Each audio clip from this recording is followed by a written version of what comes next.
Welcome to the Creative Kitchen. My name is Έσκο, Κόσκι-Λάουλαγια, and I'm here to show you today how to sprout the seeds. First, I'm going to tell you a little bit about the sprouts, which are actually seeds which they grow and they start growing into fully mature plants. But the sprouts are seeds which we eat them before they become a mature plant. So, today I would like to show you first the most popular seed around the globe and earth is the mung bean.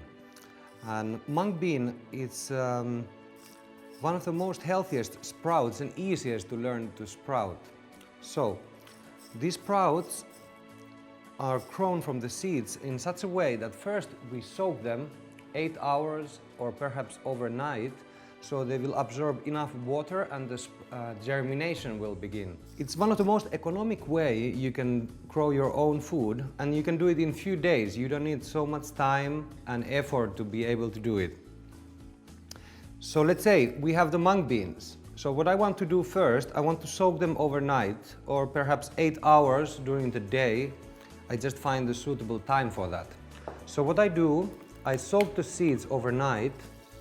I put water enough to cover the seeds, so then they will be all soaking here as long as they need to become sprouting.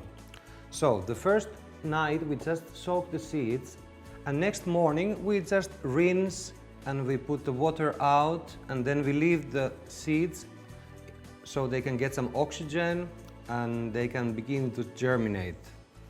Imagine a seed like the mung bean. Now it's in the tiny little seeds.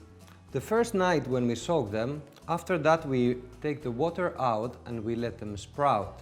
And this happens in such a way that after I have soaked them in a jar overnight, then I just rinse the water out. I'm using just a basic cotton cloth which has enough holes so the water can drain out. So the process goes like this.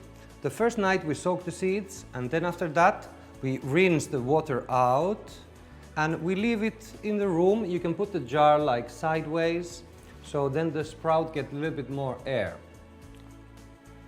And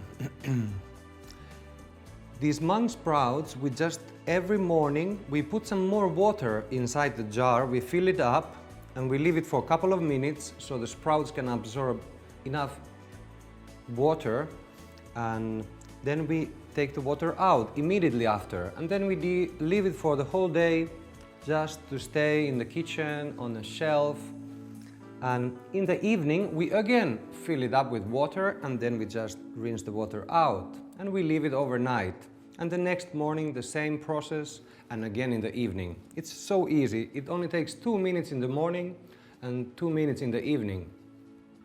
After 4 or 5 days, the sprouts have been growing enough so they are ready to eat. You can also eat them after 2 days. If you want to wait 3 days, 4 days, 5 days, about there it's maximum. You will see when the sprout, I can show you here, when the sprout is in this state, it has already grown its root out. That means that the plant, it's beginning to have enough the strength to grow the root into the earth, and then it will start growing the plant above the earth. You can see there is a little tiny leaves coming out. That is a sign that it's better to eat it, and they are very delicious. And fresh. Every time you eat it, you know that you will have fresh sprouts. In the beginning you can see the seed is green. So it has like a cover over it, which is protecting the seed. When we soak it overnight, it will start germinate. Eventually, the seed will be so big that it will drop this green part which is covering it. It's nothing harmful for your health or your body, it's actually fibers. The only problem with the sprout, with the hull, is that if you leave them there for too long, they might get a little bit rot or maybe mold or something and might spoil your whole sprouts. So what you want to do before it's too late, you want to put them into water. I will show you now. So if I put the sprouts into the water, like this, and what happens is that these green hulls, they will float on the top, so it's very easy to pick them. You can massage them a little bit with your fingers sensitively, so then you can collect all these green hulls what are floating on the top, and you will get only the clean, beautiful mung bean sprouts, and then they are ready to eat.